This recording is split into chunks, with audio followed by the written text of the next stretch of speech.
Doktor, uşaqlara echo etmək olar?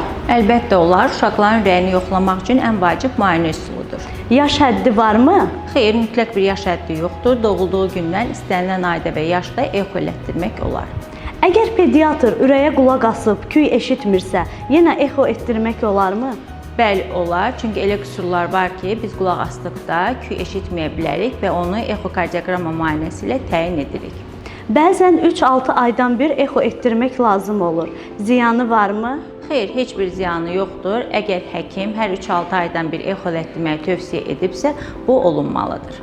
EKG olunubsa yetərlidir, yoxsa echo mütləq lazımdır? Hər ikisi ayrı-ayrı müayinə üsuludur. EKG vasitəsilə biz uşaqlarda ritmi, echo vasitəsilə də hər hansı bir andan gəlmə ürək qüsuru varmı və yaxud da doğulduqda hər hansı bir əzələ zəifliyi varsa, biz onları təyin edirik. Ona görə də hər ikisi vacib ürək müayinə üsuludur.